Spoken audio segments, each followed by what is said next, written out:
5 effective dating strategies if you have an anxious attachment style. Hey there, I'm Lauren. I'm a licensed marriage and family therapist specializing in all things relationships. So let's dive into these dating strategies so we can get you out there and dating in the most effective way possible. Number 1 is getting really familiar with your triggers. You want to know not only what triggers you, but when you're actually triggered. And when you're starting to do this, it can be helpful to do it in reflection. What I mean by that is think about a time when you were triggered and you realized it later. Reflect back on that moment and try to figure out, okay, what was happening right before? What was happening in the environment? What did somebody say to me? What were they doing? That can help you figure out what triggers you. And then I want you to really go inward and think about what you felt in your body. A lot of times we feel our emotions in our bodies first. So that can be your first cue that you are getting amped up and triggered, and that'll help you in the future cut that trigger off early. So really think about, okay, what was happening in my body? Was my throat tightening up? Was my stomach dropping? Was my heart racing? Whatever it is, start to really get in tune with those cues, because later on you'll use those to identify when you're getting triggered earlier. Number 2 is engaging in self-validation. Anxious attachment styles often come about because as children, our emotions were invalidated or dismissed, downplayed, ignored, and we need to be able to do that for ourselves as an adult. So by self-validating, you're recognizing that your emotions are valid, that your feelings are worthy of attention and care.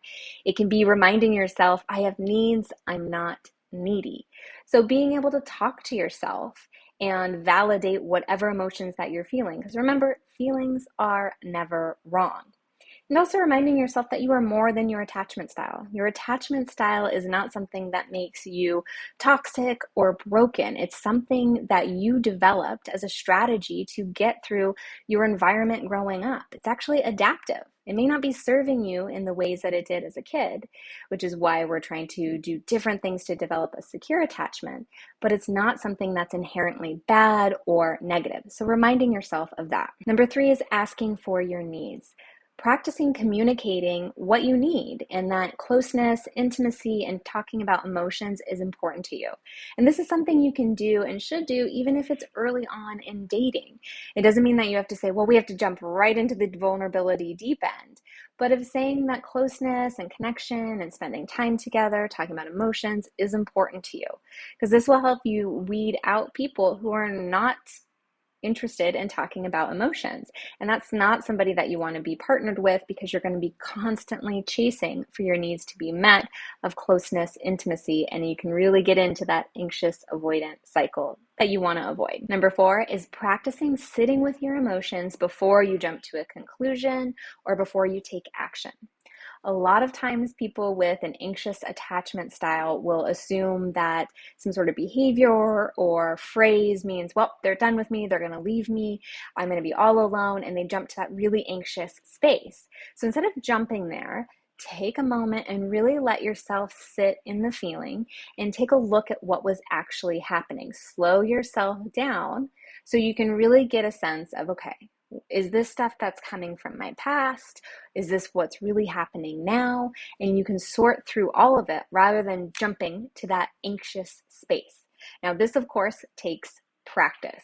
And it goes back to that first one of really knowing your triggers and what's happening in your body. The more you know that, the more you can slow down, check in with yourself, and check in with the situation. Number 5 is do not play the typical dating game of play hard to get. If you play hard to get and give a lot of space in the initial dating phase, you're more likely to connect with a partner who is really comfortable with space. Maybe somebody who has an avoidant attachment style, who's going to kind of not want to connect with you around emotions, who may be more skittish around intimacy, and that's not what you want. So if you set up the relationship based on, well, we play this hard to get, we keep a lot of distance in the relationship, you're really setting yourself up for disappointment later on. You want to start with where you're at, with the truth, going back to that asking for your needs.